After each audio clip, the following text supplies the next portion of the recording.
This is actually a two-part question. I love these. It feels a little bit like Stump the Chump, even though I know it's not.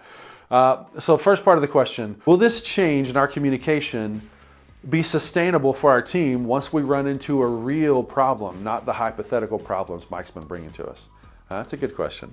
And part two, will the whole team keep this mentality once we do run into real problems? Okay, I'm glad we got this question. And also, I'm not just going to say, see the last answer that we gave, but this really, the heart of this does come back down to your attitude and your actions, and it also comes down to trust. We talk a lot about the difference between a coworker and a teammate. And coworkers, our paychecks come from the same place. We go, we clock in, we clock out, however it works where you work. We're at the same place at the same time, but that doesn't mean we're teammates. That just means we happen to be at the same place at the same time. I mean, we do get our paychecks on around the same day, and they might have different dollar amounts on them, but a coworker just doing my job, just do the job and then go home. And I'm not even saying that that's necessarily a bad thing, but a better thing is to be a teammate. And teammates, I started playing t-ball when I was 5, and so that's where I learned how to huddle. And what we did is we put our arms around each other and we kind of went side to side and we swayed and everything. And we weren't a great team, but we also didn't care as much about winning every game. What we really wanted to do is we really wanted, after we played the best we could and had lots of fun while we played and tried to put the glove on the ground so the ball didn't go underneath it, all that stuff. After we did all that, we wanted to get to the concession stand where you'll give us a cup and we can get a little bit of this and a little bit of that and a little bit of that and a little bit of that. That's what 5-year-old Mike was really concerned about. Now, I don't like to lose, I don't mean that, but I was really looking forward to that drink of many flavors at the end, right? That's where I learned how to huddle. And the way we huddled is we were face to face, even, of course, that was before COVID. We even got where we had our little stinky foreheads on each other's forehead. Like we were all together. And I think that's great. But that's not how teammates function in the workplace. Like in the workplace, it's got to be almost backwards. And instead of forehead to forehead, it's almost got to be where if they're going to get to you, they've got to get through me. They're going to have to run through me in order to get to you over there. Because that's what it is for a teammate. And I don't just mean the customers. I don't just mean the disgruntled parents for the teachers at the school or the people at the church, people who are not getting their songs as much as I'm not talking just about the consumers. I'm actually more talking about the people in the locker room, the people in the organization from the inside out. Like, we've got to learn to be trustworthy. We've got to learn to really be able to fight with each other, but to fight for each other. And that's what that means. Like when we first start the conversations, even if we're doing 10 or 12 sessions, when we get through 10 or 12 sessions, we've had lots of conversation about some hypothetical issues that might come up and some real talk too.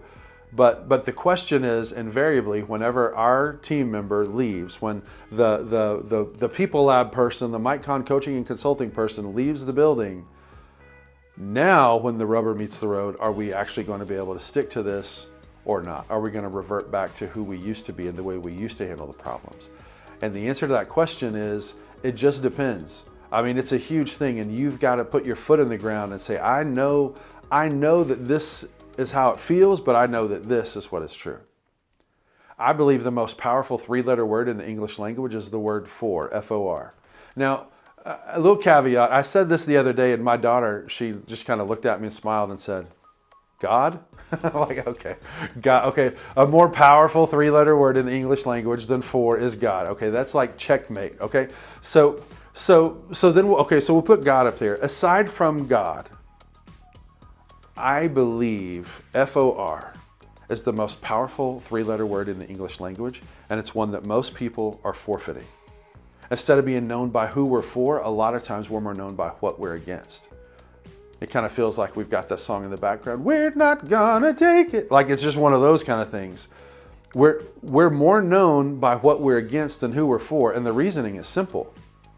Because it's messy to be for people. It's difficult to be known by being for people, especially when you see them every day, especially even if it's just 5 days a week, especially if it's with people who are You're spending more time at work than you spend at home with your family.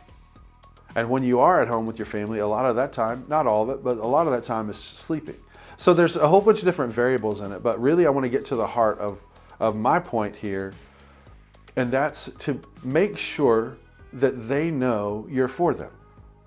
I think a good question is, who are you for? It's a great question. One of my favorite books is What Are You Known For? By Jeff Henderson. It's a fabulous book. If you haven't read it, you should go get it. I think that's a great question. Who are you for? I think an even better question is, who knows that you're for them? Because who am I for is all about my intent.